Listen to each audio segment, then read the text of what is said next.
আধুনিকতার যুগেও পিছিয়ে নেই শতাব্দী প্রাচীন গান্ধীজির এই খাদি শিল্প।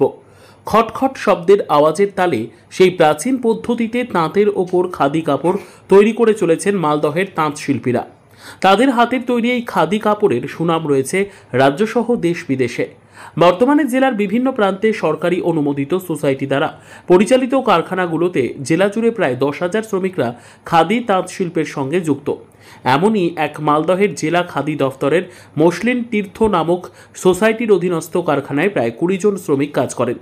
গুটি কাপাস থেকে সুতো তৈরির পর সেই সুতো দিয়ে তৈরি করা হয় খাদি বস্ত্র। বিভিন্ন রকম কাঠের যন্ত্রের সাহায্যে তৈরি করা হয় খাদি বস্ত্র। এখানে আমাদের খাদির যত সব সুতো থানের কাজ হচ্ছে, থান তৈরি হচ্ছে এখানে। এই কাজটা আমাদের হয়ে গেল 5 বছর হয়ে গেল, 5 বছর থেকে করছি। এটা আমাদের যেহেতু থানের উপরে মজুরি, থান যেমন উঠবে তেমন আমাদের মজুরি, আমাদের এমনি না, দিন বেতন না, আমাদের মজুরি থানের উপরেই পাওয়া যায়। এখানেই সব প্রোডাকশানে আমাদের এখানেই সব তৈরি হচ্ছে। না, আমাদের যেহেতু থানটা তৈরি হচ্ছে, সে থান যখন কেউ কিনে নিয়েছে তখন তারা সেই জিনিস তৈরি করছে। আমাদের এখানে শুধু তাঁতে থানই তৈরি হবে।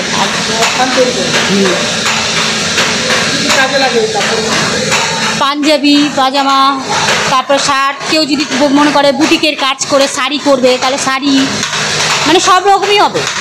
এক তাঁত শিল্পী হারাধন দাস জানান, আগে বাড়িতেই তাঁত বস্ত্র তৈরি করতাম। বর্তমানে আধুনিক একাধিক মেশিনের দাপটে চাহিদা কমেছে তাঁতের কাজের, তাই বাড়িতে সেই পরিমাণ তাঁত চলে না। তবে এই সোসাইটির কারখানায় কাজ পেয়ে খুব ভালো লাগছে। প্রায় 8 বছর থেকে এই সোসাইটির কারখানায় তাঁত বুনি, মাসে প্রায় 10 থেকে 12,000 টাকা রোজগার হয়ে যায়। এখানে আমরা তাঁতের কাপড় তৈরি করছি, আমরা 7-8 বছর থেকে করি। মানে মজুরি পাই আমরা, ওই ধরুন মাসে কাজ করলে আমাদের ওই 10-12 হাজার টাকা পড়ে। নাই তাঁতই করতে হয়। হ্যাঁ, তাঁতই করতে হয়। হ্যাঁ, বাজার এটা আমরা তৈরি করে দিয়ে দিই, ওরাই বাজার অফিসে দিয়ে দিই আমরা তৈরি করে। বাড়িতে করতাম, অনেক দূর যায়, রাজস্থান, কেরল, দিল্লি, সব জায়গাতে যায়। জেলা খাদি দফতরের আধিকারিক তাপস কুমার মণ্ডল জানান, জেলায় মোট 147টি সোসাইটি রয়েছে, যেখানে প্রায় 10,000 তাঁত শ্রমিক কাজ করেন।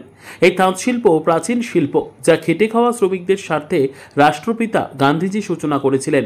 আজও বহু জায়গায় প্রাচীন পদ্ধতিতে তাঁত শিল্প পরিচালনা হচ্ছে। গান্ধীজির চিন্তাধারাকে শুধু আমাদের একার দ্বারা সম্ভব না, জনগণ এগিয়ে আসলে, লোকজন এগিয়ে আসলে আমরা এটা বিভিন্ন দিকে ছড়িয়ে দিতে হবে এবং সমস্ত স্তরে এটাকে বিস্তার করতে পারবো। তখনই যদি সমস্ত লোক পাওয়ারলুম ছেড়ে হ্যান্ডলুমের উপর যদি জোর দেয় তাহলে আমাদের এটা পক্ষে সম্ভব। আমাদের এখানে যে সুতো তৈরি হয়, যে সুতোর থেকে থান তৈরি হয়, থান তৈরি করলে যে একটা যে প্রফিট আসে, সেই প্রফিটের একটা অংশ কিন্তু দুস্থ শিল্পীদের কন্ট্রিবিউশন হিসেবে তাদের কাছে পেমেন্ট দেওয়া হয়।